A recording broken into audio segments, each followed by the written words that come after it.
you wherever you are. If you are living somewhere around Jos or in Jos, the weather is very, very cold this morning. The temperature is getting harsher.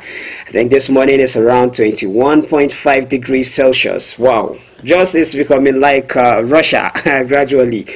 Well, it is another beautiful morning. Good morning from the hills of Scenaria here in the city of Jos, Plateau State, Nigeria. It is your most anticipated political and socio-economic program on the radio, the Unity Train. And of course, if you can hear my voice this morning, then it means you're rightly tuned into the frequency meter of Unity 93.3 FM and TV. And today is Friday. Thank God it's Friday, the last working day of the week. And by tomorrow we'll be resting. So today is the 29th day of November 2024, and the month of November is coming to an end. Very soon we'll be hearing jingle bells everywhere, and it will be December, the end of the last month of the year. Now I would want to ask you about those goals and those plans that you have for the year, if you have achieved them or not. If you have not achieved, if there's any of you have not achieved yet, then I would want to say it is not too late. It is still possible. Even if not all, there's still a possibility that you're going to achieve some of these goals and targets that you have set out for the year. Do well to go about them positively and see to it that you put in the best of your effort in order to achieve them. They are still possible, because from now to the end of the year is still around 32 days. So 32 days is enough time to achieve a little, even if not all. Well, this morning you can reach us on social media as usual on Unity FM/TV Jos, and then on Facebook, Unity FM/TV Jos, on YouTube, Unity FM TV Jos. And when it is time for you to call at the third segment, where you can call in and give your submission, you call 07032313315, and the numbers to send your SMS to is 08163141141. Remember, as you go about your business and dealings this morning, don't be too poor that the only thing you have is money.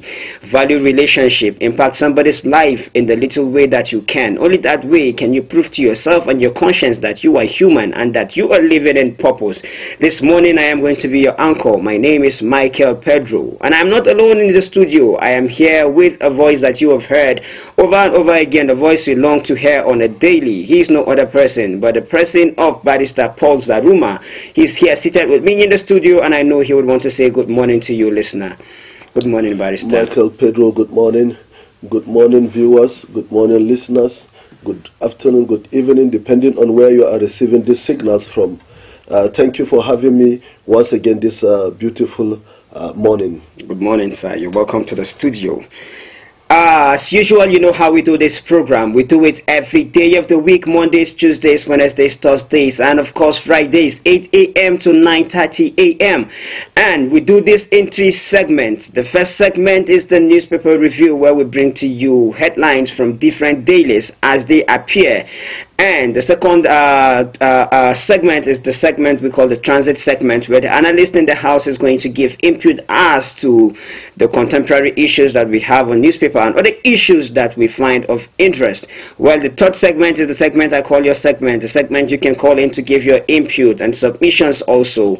They must not be those things that we're talking about here in the studio or on newspaper. They can be things that are of concern to you, maybe in your immediate environment, that you want to put out there to the appropriate authority to pay attention to. You can call 07032313315 when it is time for you to call, and then you send your SMS to 08163141141. With that being said, I'll be going straight into the newspaper headline this morning, and I'll be reading from the First News. We're taking my headline from the First News, and it says protest. It says protests must lead somewhere, not just temporary euphoria. That is Osibanjo. FG distributes over 15 CNG buses to Transport Union in Abuja. Tinubu's tax reform bill advanced in Senate. Rep 6 broader consensus. Amnesty International exposes police brutality in NSAS governance crackdown. Tinubu calls for French investment in Nigeria's food security, energy, and education. Community leader claims Port Harcourt refineries products are old stock. Nigerian consensus to hold in 2025, says NPC chair. Now the Matrix has this to say. The trial of Simon Ekpa to begin May 2025, says Finnish court. Kanu's release Ekpa's trial will restore peace in Southeast. Expert. Reps confirms Lieutenant General Olufemi Oluyede as Chief of Army Staff. Tax reform bills Prohaha. Ndume blows hot. Says Tinubu. Ndume blows hot. Says rush by presidency. Some lawmakers to pass bills suspicious. Don't introduce such bills when Nigerians are struggling to survive. Reps to convene special session on tax reform bills on Tuesday. Amnesty International accuses Nigerian police of killing 24 NSAS governance protesters. Fubara commences payment of 85,000 minimum wage to Rivers civil servants. Edo community retrieves 30 vehicles from Obaseki's men. Those are the news headlines from the few newspapers that we are looking into this morning. And of notable of interest for me here this morning is the rush to actually pass into law the bill that Nigerians are rejecting. Nigerians are calling that this bill is not passed into law, but yet the lawmakers rushed into passing this bill into law, and it is actually something I would want us to look into this morning. Yes, before then we usually start from home. Yesterday the Nigerian Bar Association Jos Branch, that is popularly known as the Jos Metropolitan Bar, had its last meeting of the year. And the highlight of the meeting is the law week, that is the forthcoming law week. The law week is commencing today with Juma'at prayer at the Jos Central Mosque. Tomorrow is a day that there will be a lot of sporting activities, Scrabble, football, and so on. And there will also be a health walk tomorrow. Part of the activities, health walk will start by 7 a.m. And then on Sunday there will also be the usual annual Thanksgiving for the Christian members of the Nigerian Bar. And Mike Pedro, it may interest you to know that the Nigerian Bar, how they usually celebrate their Sunday, this Juma'at prayer, Christians and Muslims will be in the mosque.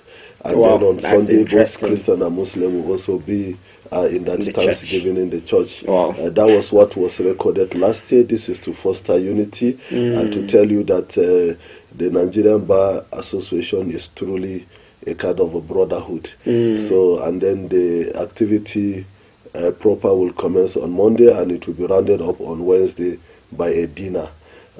We congratulate the executive member of the Nigerian Bar Association for for the successes recorded so far, and we wish them well in the law week, particularly the law week committee that are putting all these things together.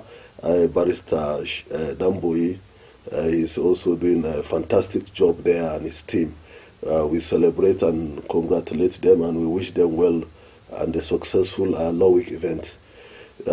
For me tomorrow, I have basically 2 games, so I will be at the work and perhaps at the golf. You play golf? I'm learning golf. That's nice. So I'm learning by watching, and before I take the next step.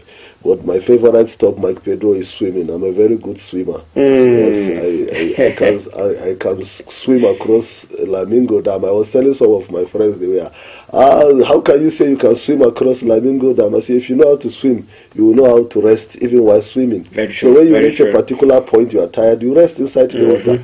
You are like, how will you rest? I say, well, that's our game. So be that as it may, Mike Pedro, what struck me in the headline, yes, we talk about the tax income bill. 55% by that bill will go to the states. And then you remember, it's not actually all Nigerians that protested against that bill. Basically, most Nigerians that protested against that bill are it is the northern governors and northern governors that came up to say no, we are not comfortable. Considering the fact that the bill is not going to be in their favor. That the bill is not going to be in their favor. And the last time we asked ourselves, why is it that the bill is not favorable to the north? Basically, it's because by the new tax income bill, most of the resources that are accruable from that state will go back to that state. So, and then one advantage of the bill, I was listening to, I read through the comment made by Senator Shehu Sani, from the former senator that represented Kaduna Central in the Plateau State upper chamber. Plateau State, in the national upper chamber. You know, he stated that apart from those other disadvantages that people are afraid of, he said we should also take a second look at the bill. You know, it will create a very good business environment in that it will check multiple taxation, and to him, that's the checking of multiple taxation by that bill is very, very good, because whenever you meet real people that are going into business, mostly they complain of multiple taxation. You pay tax to this organization, you pay tax to this agency, you pay tax to this agency. You know, the bill tend to address that area. And then we are calling upon the government, and particularly the agency responsible, to make sure that, frankly, multiple taxation is not healthy. You know, there are so many business organizations that they are cutting corners because they cannot meet up with this taxation. Are you dealing with, for instance, utility bills like NEPA, like, you know, other things? You know how many people will use at the rate that NEPA are charging now? How many factories will produce and get interest? You know, and then everybody is going to business for interest. You know, so these are some of the issues. So we are calling upon, you know. We also challenge the northern governors, and particularly the northern politicians. The northern Nigeria have ruled this country more than any other region if you put together. And then, you know, the question is, what have they really attracted to the north? You know, why is it that today we are now afraid of a bill like this that will give a state that generates revenue to benefit more from the revenue? So it is quite unfortunate. We spoke that time. This leadership is about vision. Leadership is about purpose. Leadership is about principle. You know, for instance, we gave example with Plateau State. You know, you can hardly point at any industry, a major industry. Yeah, we have the likes of NASCO, we have the likes of Grand Cereal. I don't know if Standard Biscuit is still functioning. No. So you can see these are some of the things. But even public-owned institutions, most of them are moribund. Most of them are in comatose. They are not functioning. So these are the things that the 19 northern state governors should look inward and find a way of reviving some of these institutions and make sure that this institution become viable and effective. You know, you will not be, the northern state governors should stop chasing the wind. As long as I'm concerned, we are just chasing the wind. We have to address these real issues. We stated the last time here that most of the chewing gum, biscuit and whatever that our children eat every day in school or before going to school, most of them are manufactured either from Ibadan, Lagos, Warri or whatever. And then when you also look at you know, the last time I was talking about, on Wednesday we were talking about Buhari's regime, what actually has he really done to the northern part of the country.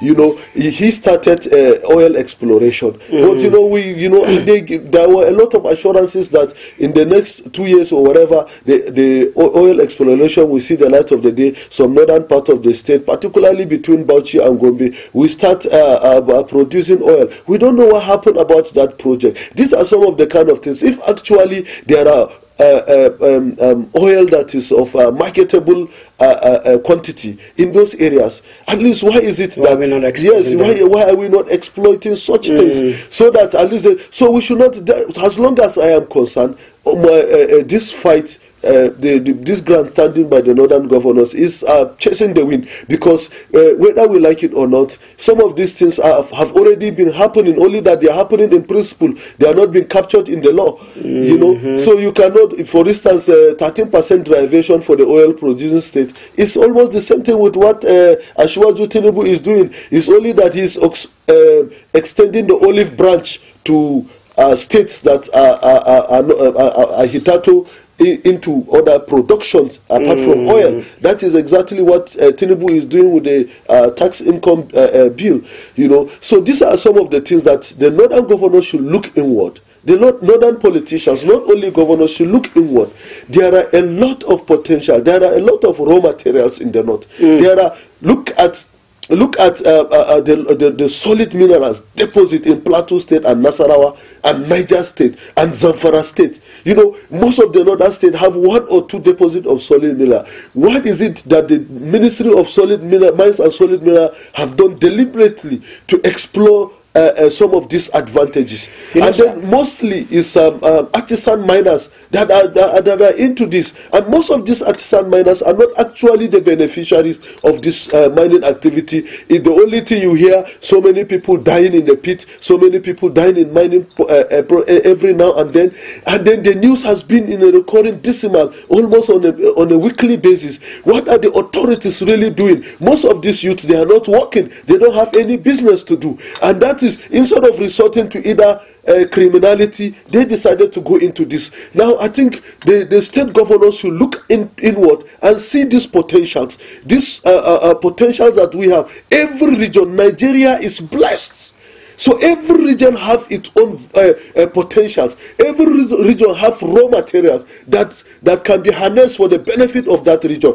Every state in Nigeria have its own. Look at the quantity of raw material deposit in Gombe, for instance. Now look at a lot of business people now are going there to get the cement in Gombe, the deposit in Gombe. You know what is happening with the cement deposit in Benue State. You know, so you can see there is no region in Nigeria that is not blessed. But why is it that there is lazy focus on the issue of this oil and oil? So as long as I am concerned, this bill is a wake-up call for the northern governors to stop chasing wind. They should look within and address the problems, the issues that are within. And then again, another issue that the northern governors should also focus on, which we said that President Tinubu is doing well in the aspect of improving security. Just after we left here on Wednesday, you can see how the Nigerian airport Air Force, I would say, barbecued some dangerous terrorists through the air support. You can see that there is a deliberate and the political will from President Tinubu to address the issue of security, and that will also do very well for the northern part of the country. And then another aspect of the northern part of the country that insecurity is affecting is the issue of agriculture. You know, some people have to pay bandits to go to their farms. The northern politicians, the governors, should look within instead of chasing the wind. As long as I'm concerned, it's chasing the wind. After all, now the bill has been passed. So their press conference, the communique, and it has become a tea party. So, but we have to face reality and then look within and address some of these issues.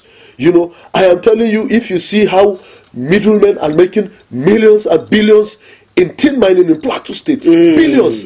What are the authorities doing? And most of them are not even registered with the Ministry of Mining. And these are issues, things that can bring revenue for the state. Yes. You know, and then they will also look within some of these artisan miners. Instead of chasing them, I don't believe that when your head is aching, you cut it off. I don't believe it. Or you throw the baby with the bathwater. I don't believe that. You know, when you bath the baby, you pick up your baby and you throw the bathwater. And so instead of saying stop artisan mining, they should look at it. How do we mine how can even the artisan mining be supported? How can we improve on it? What are the gadgets? What are the equipment they need to reduce this risk of every day 4 people die in the mining pit and you know? So how can we stop all this? You know, this issue should be addressed, because if you tell them to stop, what would they do? You are not employing them.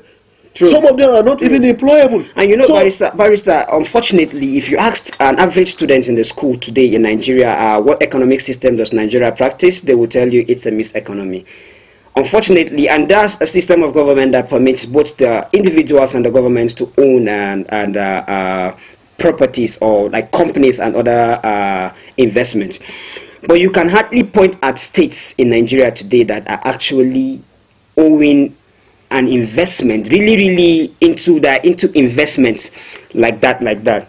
You made an example, a very beautiful example with Plateau State. If Plateau State would have been an investment-oriented state, or the government is an investment-oriented government, we would have been looking at what you're talking about, going into mining, and then seeing that we gainfully employ our youths in that very sector. That way, the state will generate money. That way, the state is going to reduce unemployment. And by reducing unemployment, we're invariably reducing crime. But unfortunately, we are not looking at it from that direction. You see, Michael Pedro, at times I wonder, there are some ministries, you wonder what are their functions. For instance, now, you will begin to ask yourself, what is the function of Ministry of Mining and Solid Mineral? What do you begin to wonder. You know, most of these ministries have become so lazy. They are just waiting for the resources from the federal government to come. That is all. Most of the ministries, that's what they are doing. They are waiting. That is why, unfortunately, we have what we call a juicy ministry, non-juicy ministry. But when you have someone who is seated in a ministry, who know what to do about the ministry, for instance, let me tell you, JNDB is not known to be a juicy parastatal. Before now. Yes. But today, with the coming of Had Bankat, he has turned the story of JNDB around. Very true. And then you can see that JNDB now, a lot of people, before they start building, they will go and register because they don't want harassment.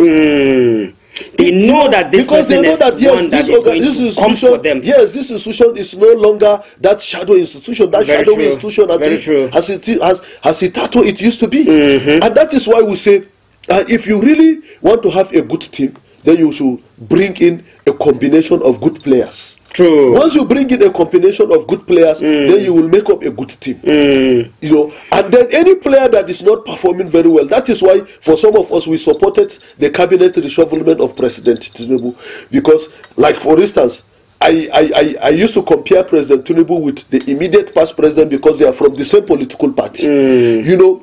They just the House of Assembly just approved the appointment of the Chief of Army Staff. You know, so you can the National Assembly. So you can see if it were during President Buhari, perhaps it may wait for like another 3 or 4 months, because he is very slow even in sensitive offices. You could see offices will remain 6 months without anybody manning the office. And then you will allow anything goes in the office, and by the time you appoint somebody, then the person will be like a bull in a Chinese shop. You understand? Because everything has been scattered. You will be trying to settle down, and then but once there is a vacuum, particularly in sensitive places like security, now you employ somebody immediately. There is no need for any delay, and that is how a country goes. That is how a country progresses. You know, yes, you have to be proactive. There is no time for waiting. What are you selecting? And then after the whole long wait, you will see that the people they will employ, they are not really special. Actually, yes. So you're wondering why the long delay and all. Why the delay? Well, you have said a lot, and you've said a lot.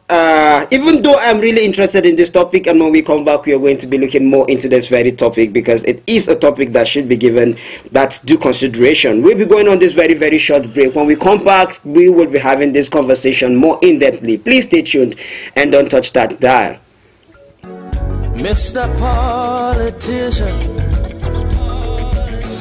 it's good to see you again. It's been so long since you've been here. You had me thinking you were dead. How's your taxpayer mansion? How was your...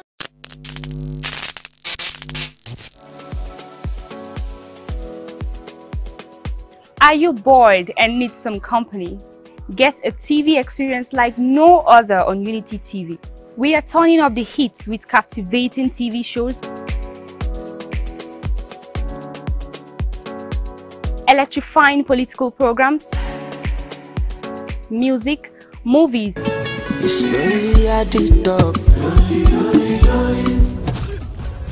and lots more that will leave you craving. I'm sure you want to know more. Tune in to Unity TV today and let the excitement take over.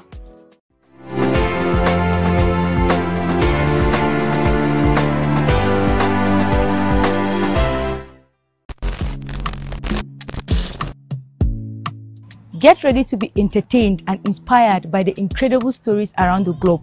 Don't miss out on the excitement. Hello at Work is an ultimate TV program that brings to you the interesting stories and daily happenings worldwide. Join us Mondays and Thursdays 10 a.m. as we dive into the daily happenings and stories. Tune in and stay. Say hello to the world as you bring in your ideas, as it is a perfect blend of entertainment and information. Get ready to stay up to date while being entertained.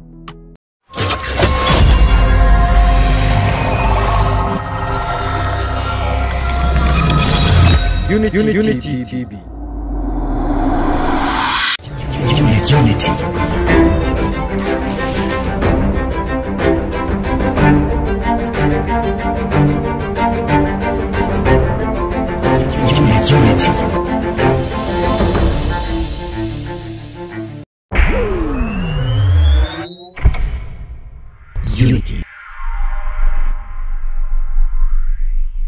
Unity TV.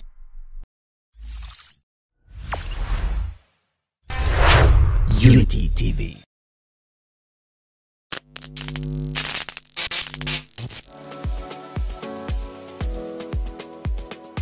Are you bored and need some company? Get a TV experience like no other on Unity TV. We are turning up the hits with captivating TV shows, electrifying political programs, music, movies,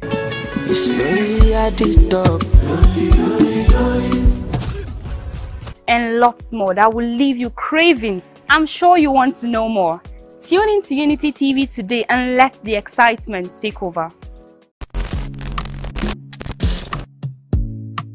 Get ready to be entertained and inspired by the incredible stories around the globe.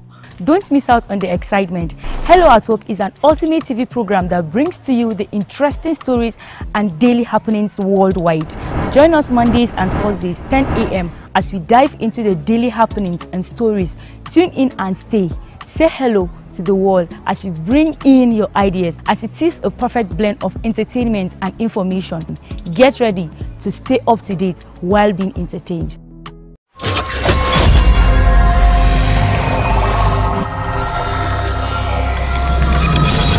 Unity TV. Mr. Politician. You're still rightly tuned into the frequency meter of Unity 93.3 FM and TV. And of course, it is still that your most anticipated political and socio-economic program on the radio, the Unity Train. Well, this morning we had a lot to chew, a lot on our plate to chew. And the barrister in the house was doing justice to these very issues that we have in the house this morning. Before we went on that very short break, we're just going to continue from where we stopped. If you're just joining us, we were talking about the tax reform bill that was passed yesterday and its effects and advantages. Those are the things we were trying to analyze before we went on that break. Well, stay tuned and fasten up your seatbelt as we take you on this ride. Sit down and listen to this very conversation. When it is time for you to actually contribute in the next segment, the number to send your SMS to is 08163141141. And when you want to call in, you can call 07032313315. Well, barrister, before we went on that very break, we were having a discussion as to this tax reform and then its impacts, both negative and positive impact on Nigeria's economy. It will interest you to know that just this year, barrister, Nigeria lost a lot of investors from the beginning of this year to October of this very year. More than 5 companies gigantic companies left Nigeria because of the unfavorable business climate and all, business conditions, and those companies. One of the companies that left was actually Microsoft Nigeria. Another was Total Energies Nigeria. The other is PZ Cushons Nigeria PLC. Then Kimberly Clark Nigeria also left. Then Diageo PLC left. But before 2024, before these companies left in 2024, in 2023 we had Unilever Nigeria PLC leaving Nigeria for another country. We have Procter and Gamble Nigeria, we have GlaxoSmithKline Consumer Nigeria Limited, we have ShopRite Nigeria, we have Sanofi Events Nigeria Limited, we have Equinox Nigeria, and then Bolt Food and Jumia Food. They all left Nigeria in 2023.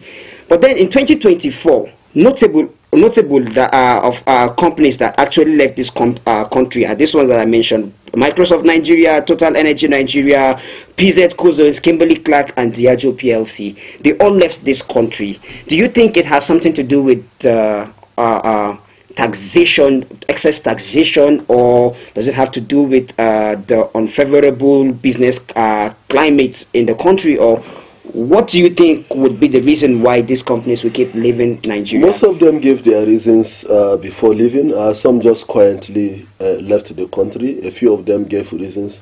And if you aggregate the reasons, most of the reasons are as a result of a terrible business environment, bad business environment, unconducive business climate that is being produced by the government. That is why I told you, I've been saying it, and I'm saying it for the uptime time, that most of these travelings that our politicians, presidents, governors traveling, that they want to go and woo investors, it's just jamboree. It's just to go. They are just going there for their personal aggrandizement, not for official benefit or any public benefit. You know, since 1999 that they have been traveling, how many companies have they wooed to Nigeria? Actually, you know, recently Obasanjo criticized Tinubu's government, and instead of the presidential spokesperson to address the issues raised against Tinubu, the Tinubu spokesperson started attacking the person of Obasanjo. And that is a very terrible attitude by our politicians. You know, that is, you know, some of us that have been following the attitude of the presidential spokespersons since Tinubu became president, we are missing Ajuri Ngilale. Ajuri Ngilale never attack person's personality. Ajuri Ngilale attack issues. You know, the likes of Onanoga should learn from Ajuri Ngilale. He doesn't attack people. You don't personalize issues. Whether you like it or not, Obasanjo is a two-term president of this country. He's an elder statesman, and then he is also an achiever. During Obasanjo's regime, security in this country was maximum. Of course. No president in the Fourth Republic that has enhanced security in Nigeria like during Obasanjo's regime. True. Obasanjo created an atmosphere where telecommunication companies came into Nigeria. He created a favorable business condition that, brother, how many people has telecommunication companies employ now? They are countless. You see? They are countless. You can see what people go to every state now. You see, apart from those selling phones, apart from those working in telecommunication companies, apart from those selling recharge cards. I have friends working from Nigeria with international companies. Yes, and that is only possible you can because see that is telecommunication. available. Yes. And you remember, there was a push for Abacha regime to create that business environment. But Abacha regime rejected it because, in fact, he flatly rejected it. As long as Abacha regime is concerned that the FBI wanted to use those communications to monitor Nigerian district. But when Obasanjo came with proper information, and then he brought in experts, and they look at it, and that you can give it to Obasanjo. Then when you are talking about security, like I started mentioning, you could sleep with your two eyes during Obasanjo. Very well. Most of the security issues during Obasanjo regime were localized insecurity issue. And then Obasanjo used to take he used to take drastic measures to make sure that he addressed it. If he tried this method, it doesn't work, he changed the other method. Like in Plateau State, at a point in time, he even declared state of emergency. Yeah, during that year. Yes.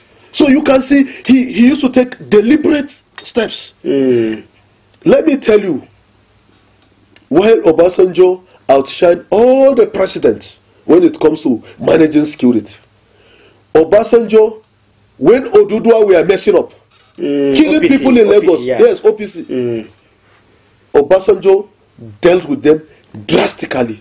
He didn't say, oh, they are my own people. Yeah. And that is where Buhari missed it. True. True. That is where President Buhari missed it. Very true. Obasanjo dealt with OPC flatly, and then have you ever heard of them going to Lagos killing people? No.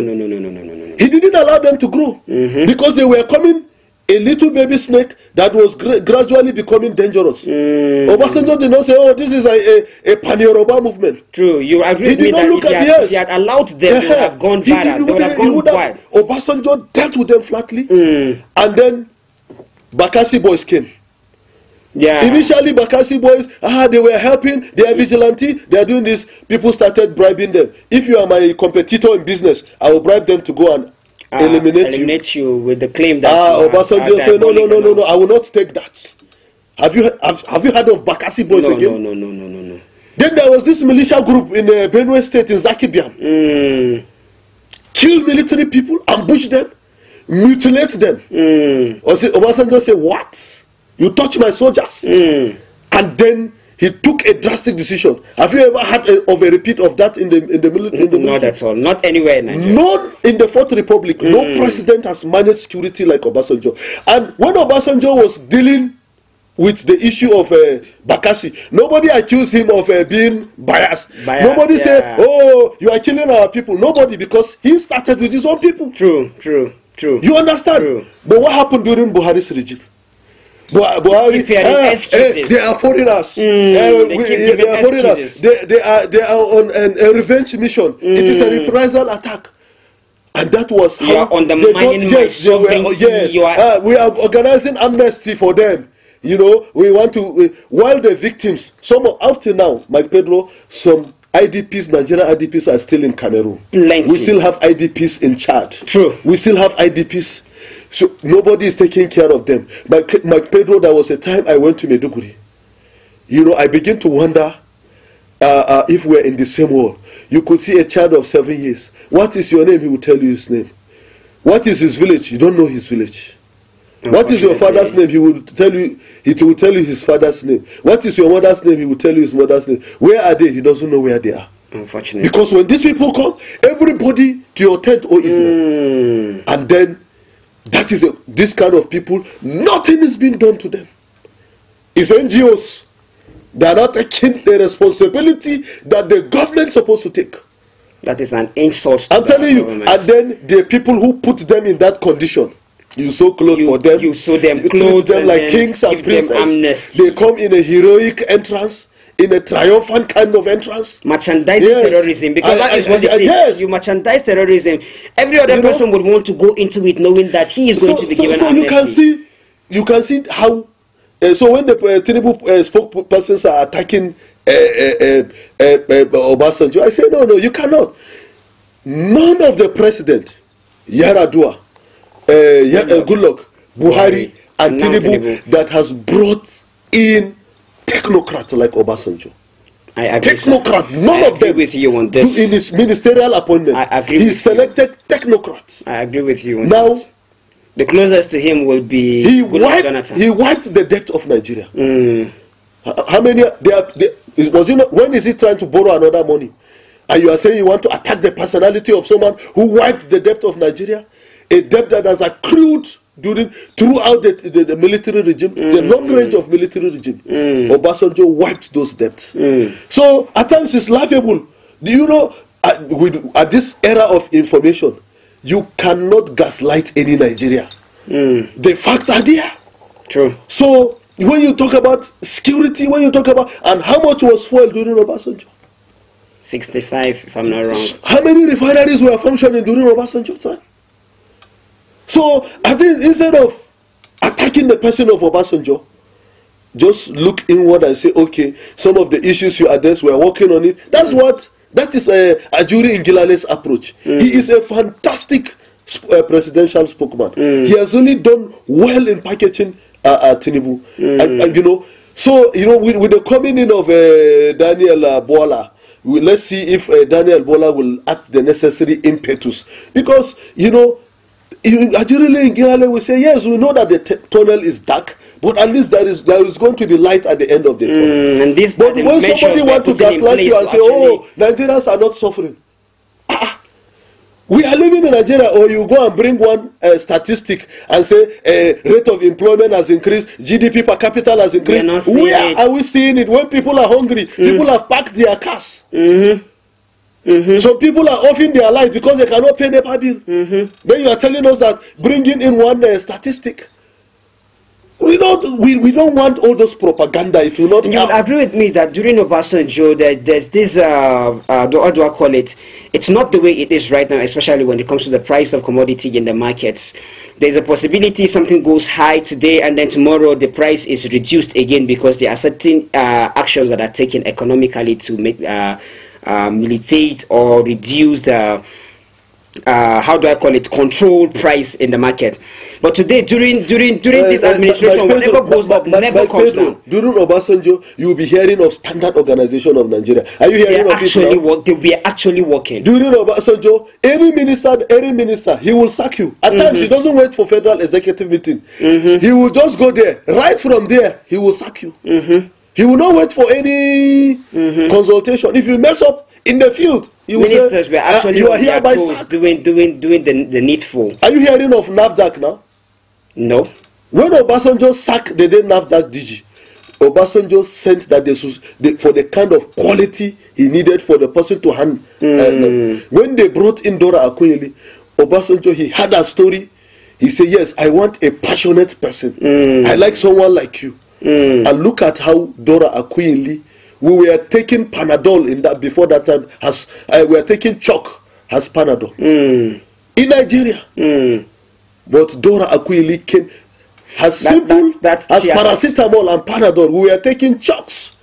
Even that thing, no serious company will stay in that environment. If you go to our market, everything is fake. Almost everything in the market was fake. Obasanjo deliberately addressed those issues. When they are talking about corruption, Obasanjo say, we will not accept it. At least we will do our best in fighting it. We are not saying that he was not perfect. We are not saying that corruption did not reign in his administration. But at least President Olusegun Obasanjo introduced ICPC, introduced EFCC.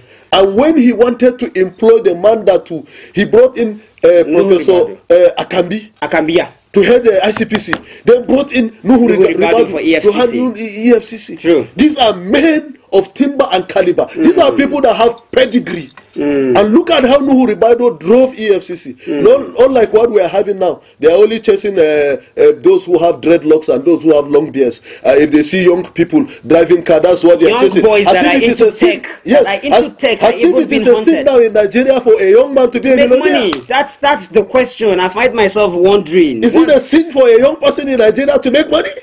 Forgetting that these Gen Zs are tech-inclined set of generation. When we are having young minds like Elon Musk making exploit in the world, and then when you see a 21-year-old driving Venza, you say, hey, stop, hey, let's search. Hey, what's your work? Who is your father? You know, you'll be harassed. You can imagine.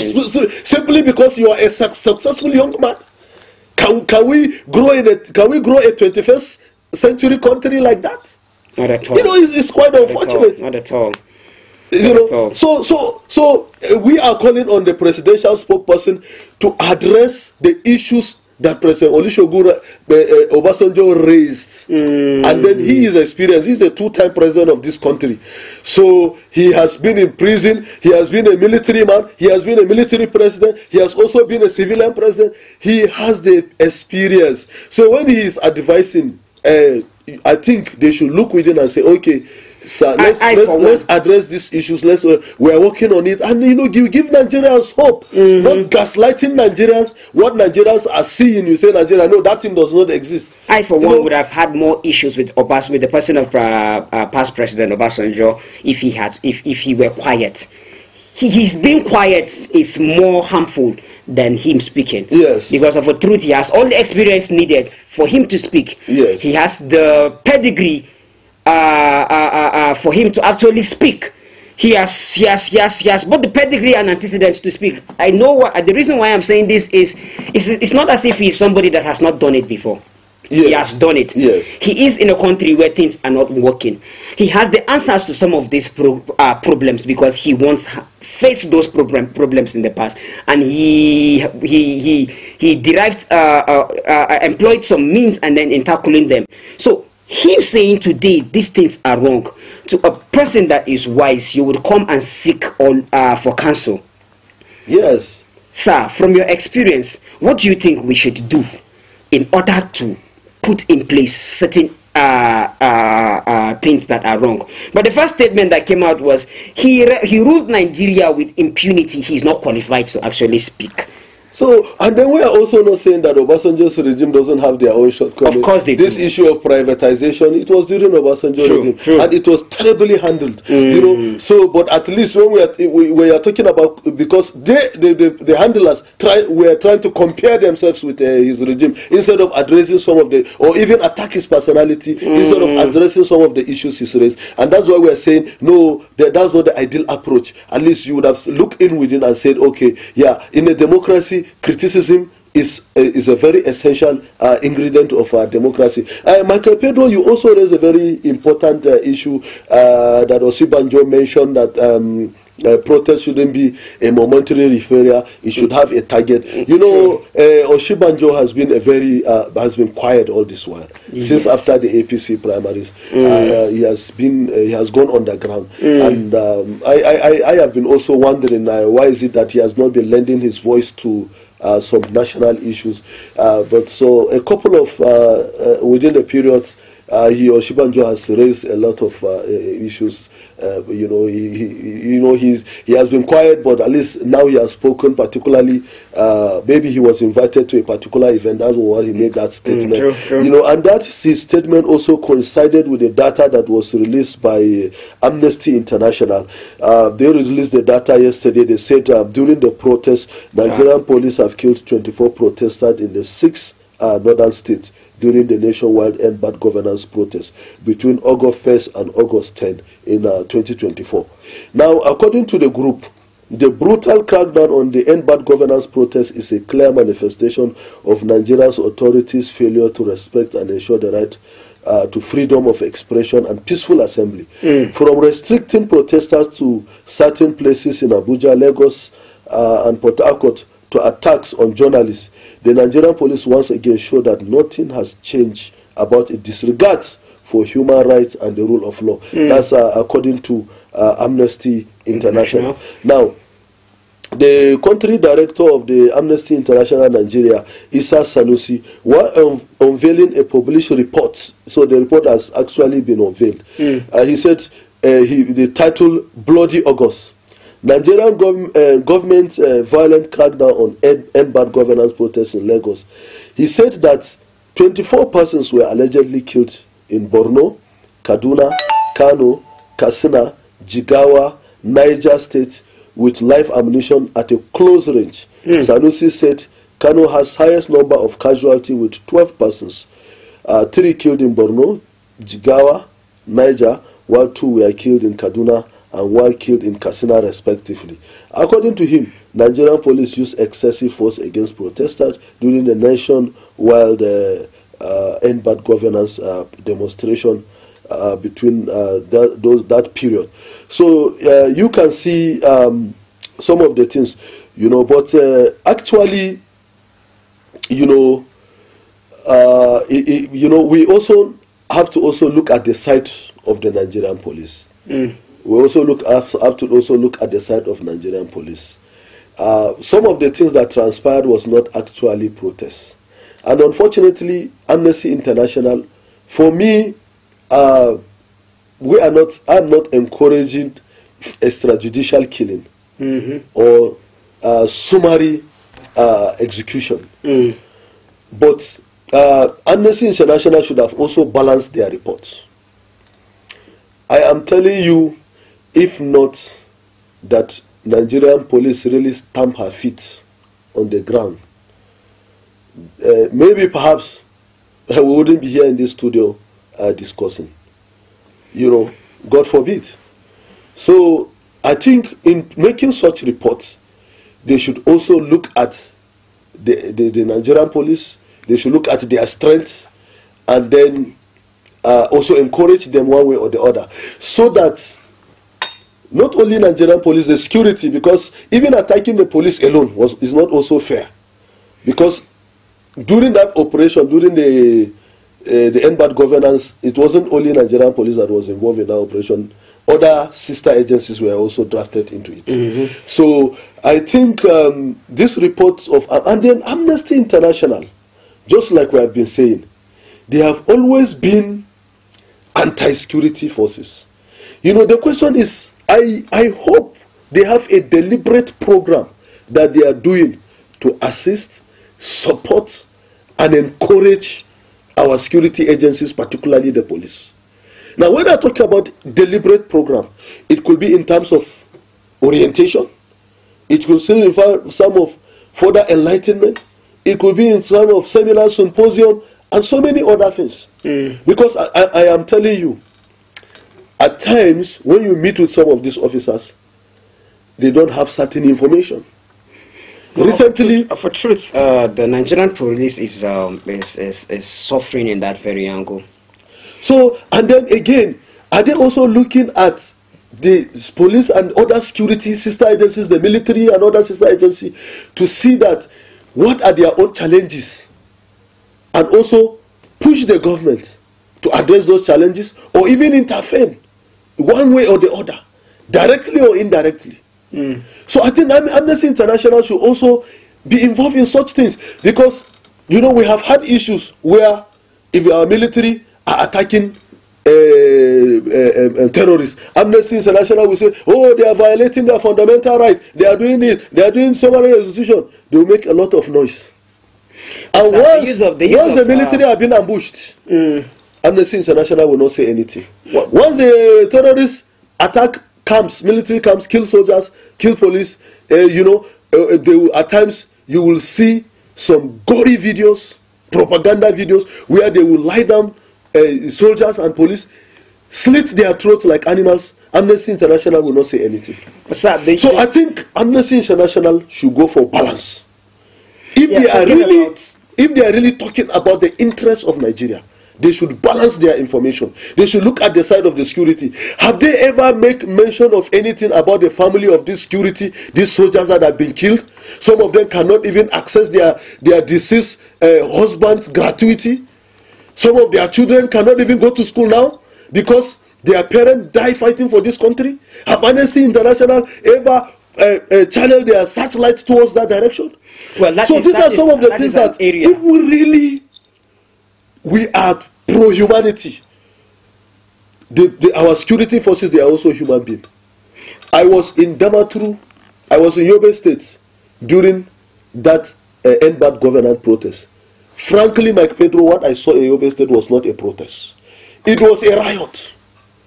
So Amnesty International should address some of these issues. Well, sir, it wasn't a protest. So if someone is rioting, violently rioting, and he is being killed, that one you cannot say a protester has been killed. My question is, these protesters that were actually protesting, don't you think there are other means that would have been used in order to cushion the effect of that very protest as against the use of live ammunition? Well, I would want you to answer that question, but when we come back from this very, very short break, we'll be going on this short break. Please stay tuned. When we come back, we'll be having an answer to that very question. And then that segment is going to be the segment where you can call in and give your input. Send your SMS to 08163141141 and call 07032353315. Stay tuned, we'll be right back. Mr. Politician, it's good to see you again. been so long since you've been here. You had me thinking you were dead. How's your taxpayer mansion? How was your... Get ready to be entertained and inspired by the incredible stories around the globe. Don't miss out on the excitement. Hello at Work is an ultimate TV program that brings to you the interesting stories and daily happenings worldwide. Join us Mondays and Thursdays 10 a.m. as we dive into the daily happenings and stories. Tune in and stay. Say hello to the world as you bring in your ideas, as it is a perfect blend of entertainment and information. Get ready to stay up to date while being entertained.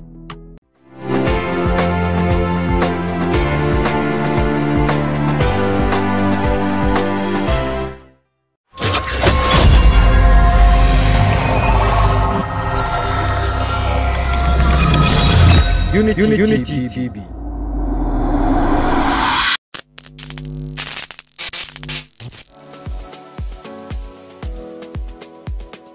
Are you bored and need some company? Get a TV experience like no other on Unity TV. We are turning up the hits with captivating TV shows, electrifying political programs, music, movies,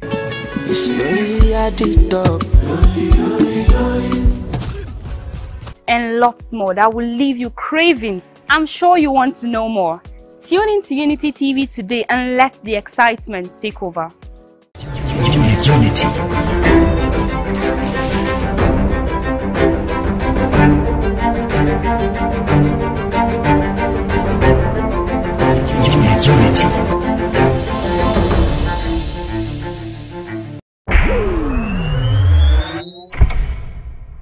Unity. Unity. Unity TV.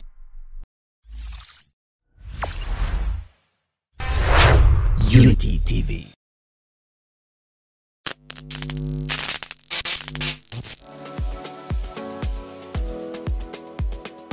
Are you bored and need some company? Get a TV experience like no other on Unity TV. We are turning up the hits with captivating TV shows, electrifying political programs, music, movies,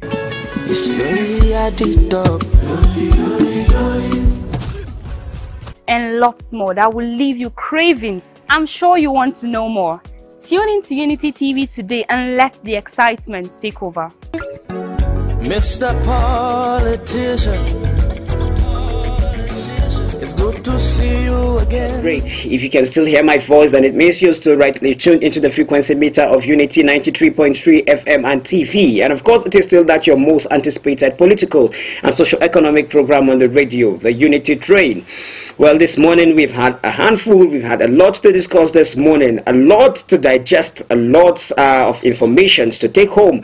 Well, before we went on that break, I asked a question to the barrister in the house, and he was about to answer it, but we went on that very short break. If you're just tuning in, please sit back and relax and then join us in this conversation. This is the segment where you can call in and give your input. The number to call is 07032353315, and if you want to send in an SMS, send it to 08163141141. Barrister, before we went on that very break, I was asking you a question as to why the use of live ammunitions when there are other means that are very chaos or crisis can be controlled.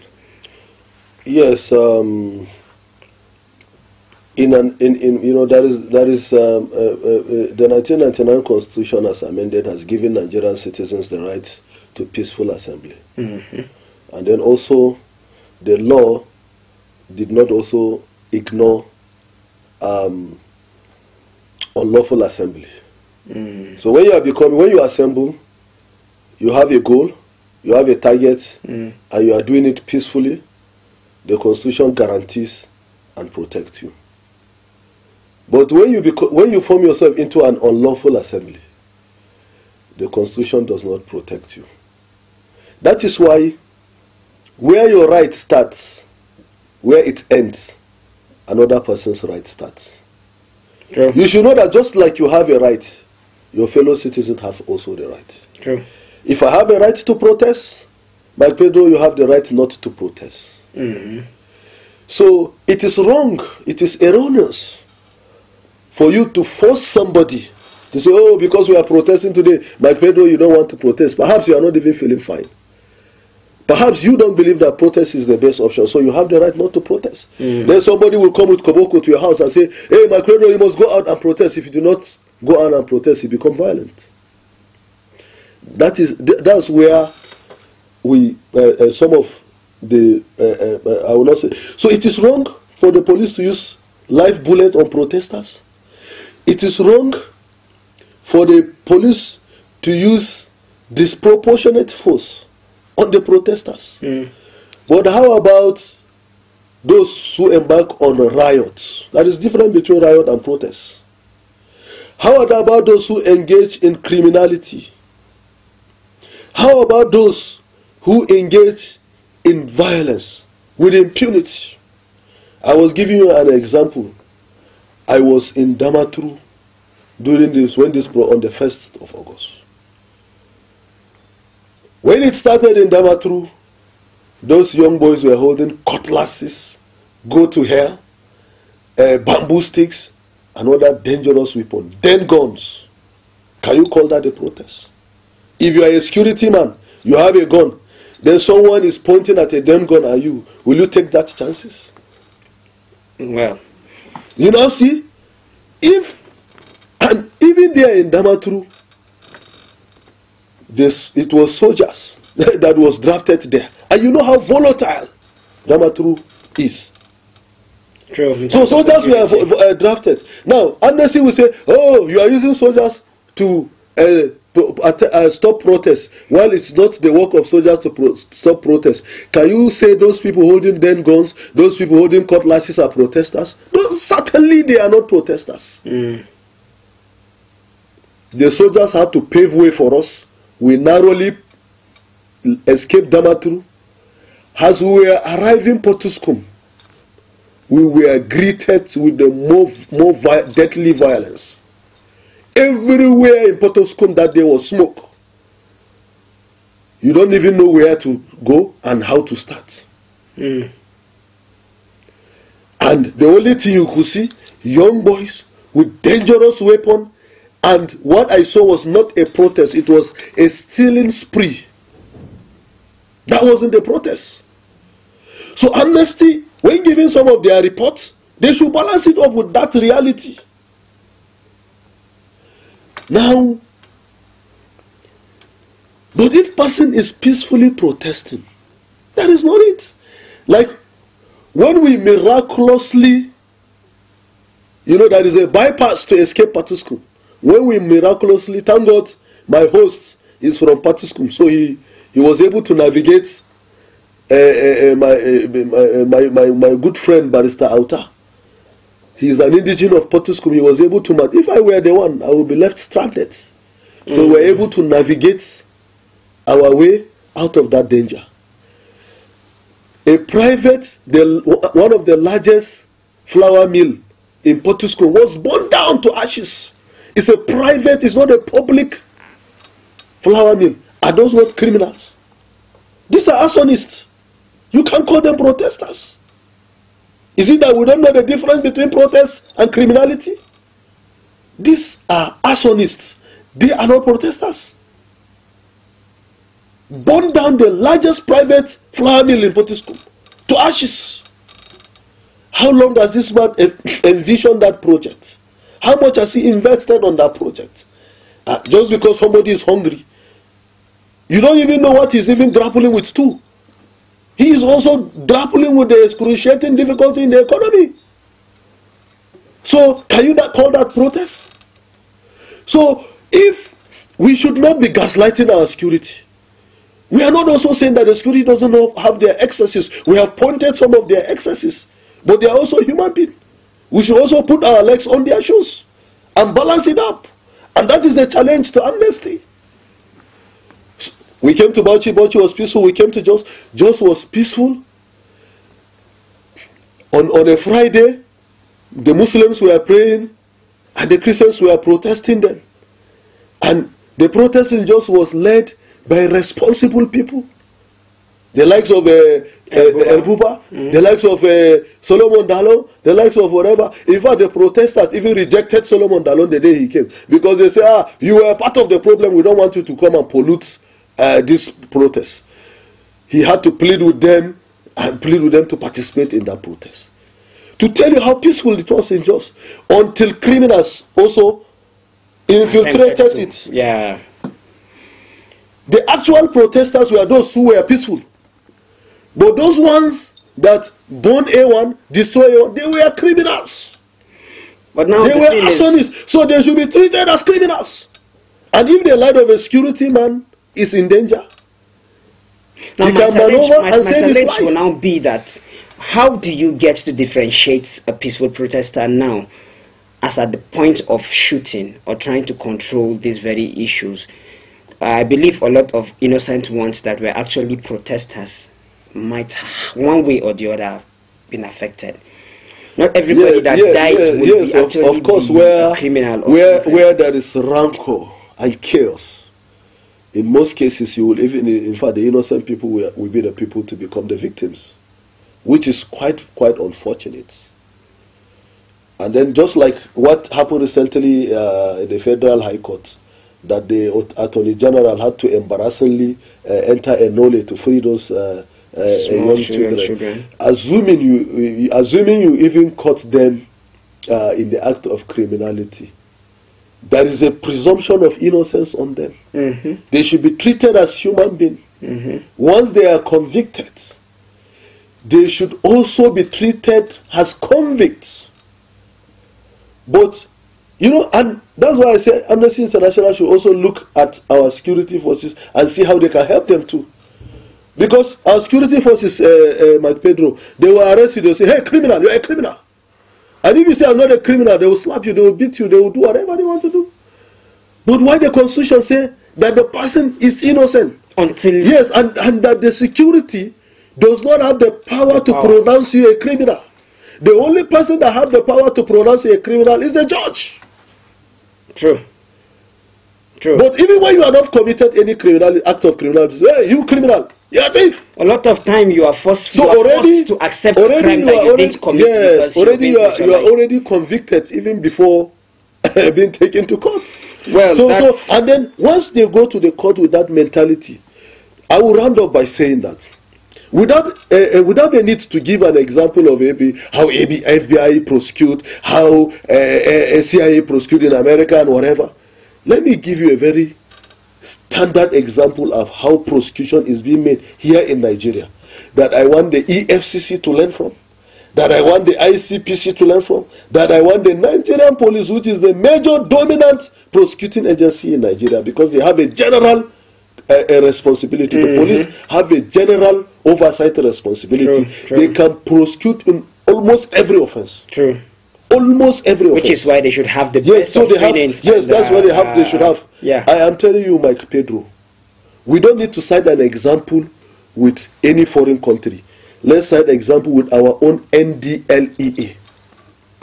NDLEA is a fantastic prosecuting organization. In fact, agree with that. They are professional in prosecuting. I have said it over and over again. Go to Federal High Court and see how NDLEA are prosecuting.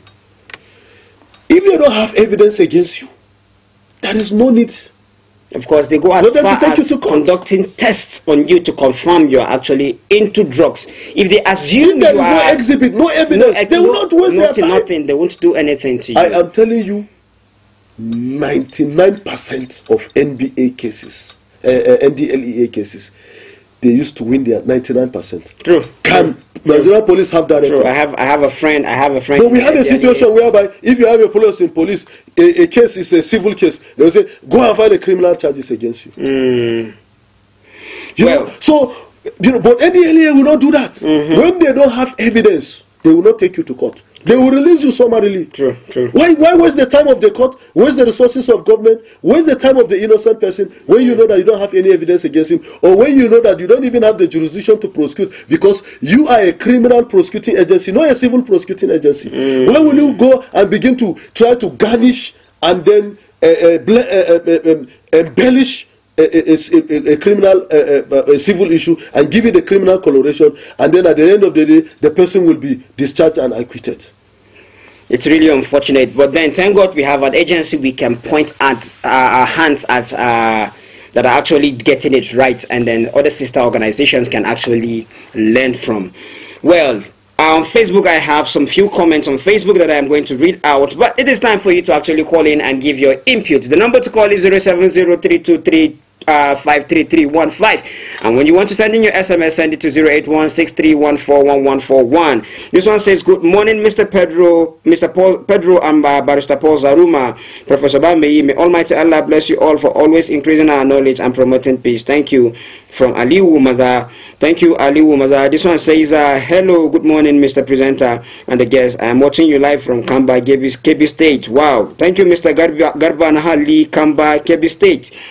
This one says, good morning, Mr. Pedro and other guests in the house. I am watching you live in Zelo. God bless you and Unity family. Jibrin Dawai from Zelo. This one says, good morning, gentlemen in the studio. I am watching you live from Naraguta. Jumat Mubarak to my Muslim brothers, and happy Sunday service to all my Christian brothers. May God bless our country. Muhammad Tajuddin. Thank you from Naraguta. Hello, good morning. Good morning, sir. Barrister, thank you very much for your fantastic analysis. Thank you. I want to contribute in these issues. We in Jos North local government, are we really, since then we vote for our representatives, federal. Okay, we lost that call. Oh, we lost that call. Hello, good morning. Good morning. Your name and where you're calling from? Benedict is calling from. Okay, Mr. Benedict, good morning. Please, you have 1 minute. Yes, sir. I want to appreciate your good morning. Thank you, Mr.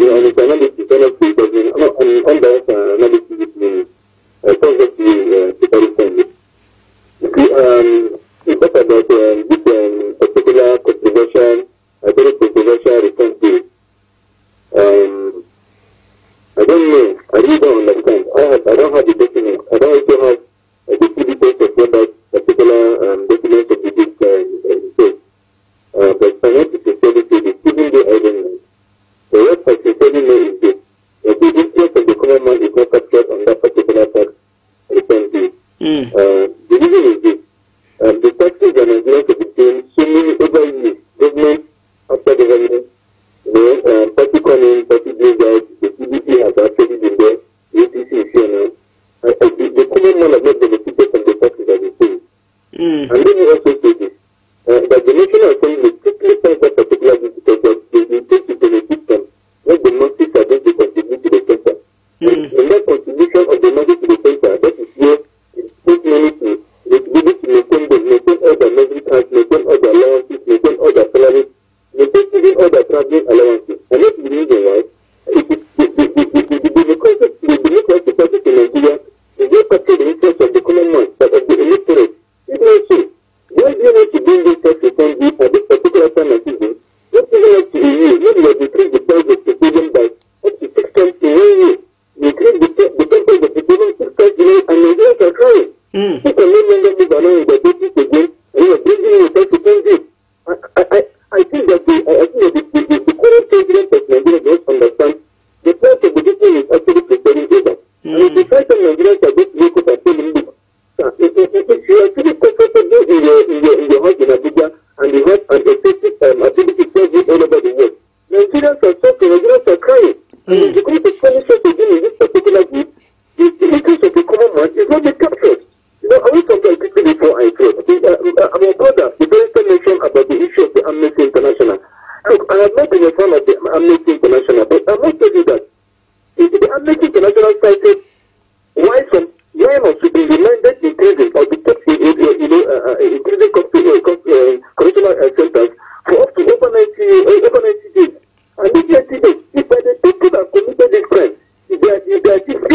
miscreant actually committed trouble that was good with me. I think, and I strongly believe that the one way that supported the federal government and the Nigerian security agency to punish them. But again, when you go to hold these minors, when you're holding minors, people that have actually escaped from being outside their being kids, or their parents are the victim of insecurity, and the government are not able to settle that particular issue, and they're holding them up to 90 days, I think their own constitutional right. I think Amnesty International should even be either the former, because the federal government they have actually aired on taking those minors off the 90 days. Well, thank you. Thank you very much. Thank you so much, Mr. Benedict, for that beautiful input. I have a text message that says, "Good morning, Mr. Pedro and the barrister Paul Zaruma. Sincerely, I personally congratulate and recommend the Nigerian Bar Association by doing great job to the masses. Indeed, only God Almighty will pay your service to humanity, because one of your member, in person of Barrister Obi, has helped my father to recover his property. In fact, even when my father was late, the Barrister Obi ensured to get justice in favor to Malan Isa Muhammad. I wish you all the best and success in your families." Thank you, Ismail from Jos. Good morning. Good morning, Mr. Pedro. Good morning. I'm Barrister Zaruma in the studio. Good morning. Your name and where you Mr. calling from? from Chile. Oh, Thank you, Mr. Adewumi. Thank you very much. God continue to bless people for your video. Amen. You see, my take is just very simple. The barrister has spoken a lot about this country. Immediately Nigeria discovered the oil, the knowledge that we are supposed to use for development disappeared. Our leaders now concentrated on the oil, the crude oil, more than anything. We have agriculture, we have a lot of things that will be benefiting for, that have been growing the nation. But it's quite unfortunate if our leaders can listen to what people the way the barrister analyze the whole issue this morning. And on the other hand, I want to speak on this thing, the people attacking Obasanjo. Obasanjo is actually doing the right thing. And even during Obasanjo's regime, Nigerians can sleep with their two eyes closed. We can travel, I can travel anytime I wish, and I do my business. But now you are afraid of kidnapping, you are afraid of doing banditry and others. I think the major thing that is supposed to matter this morning is for the present administration to do the right thing. You see, even the past administration, Nigeria begin now to use Buhari talking of Obasanjo. Presently now, how much are we buying for? We are buying for 1,150. Is this how Nigeria used to be? So a lot of things need to be corrected. The major thing is not to be attacking. It's not attacking, it's reversing some of those policies that those anti-people's policy and make Nigeria to smile again. Not to be traveling and going to France and we are not even seeing the results. It's not putting food on the table of various Nigerians. So honestly speaking, let's do the right thing and ensure that the right thing is always done. And let me conclude this with what I think I want to give today to you for yesterday for the awareness you created for the tanker.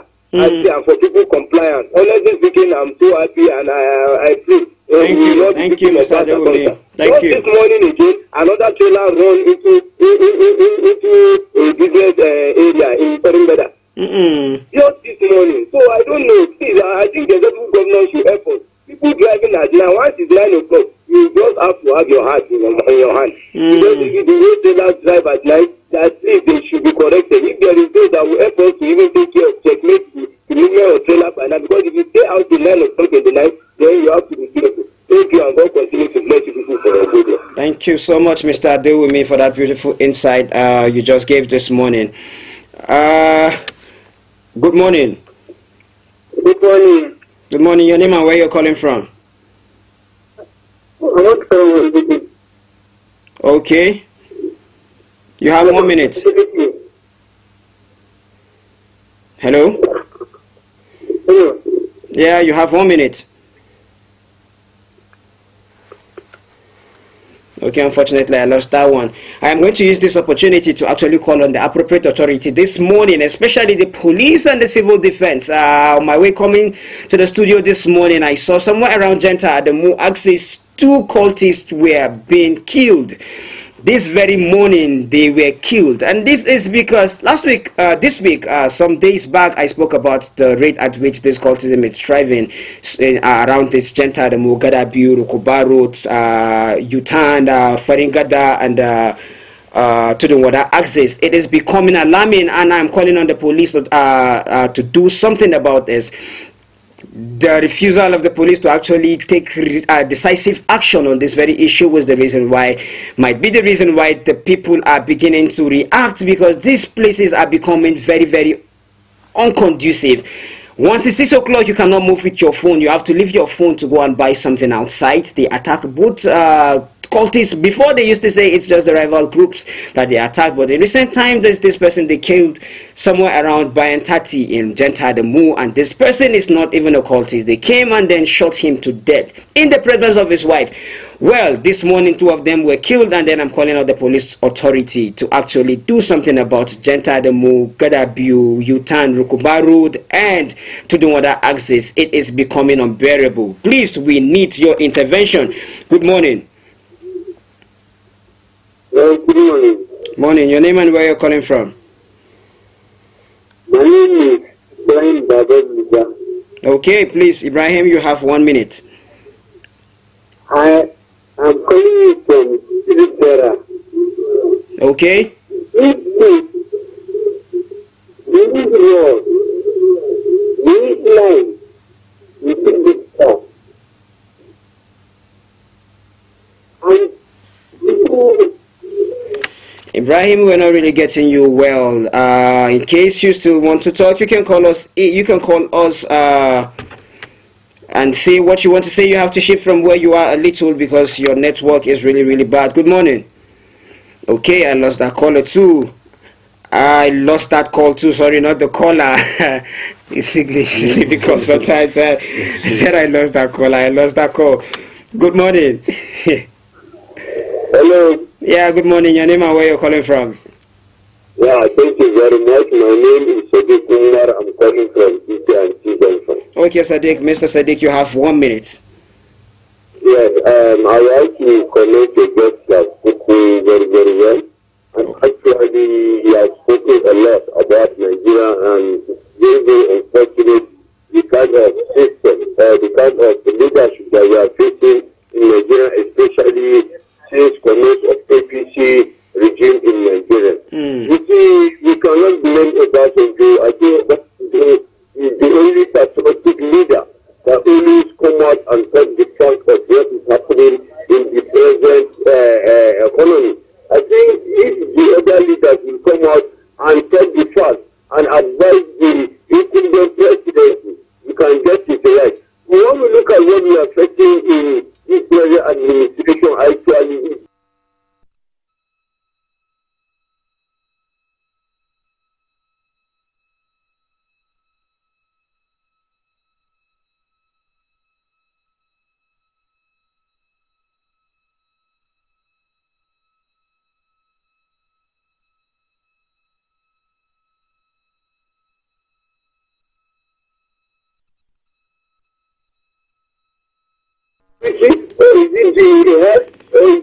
Okay, thank you so much for that very input. Unfortunately, we are out of time and we will be going out of the studio today. We'll be seeing you on Monday.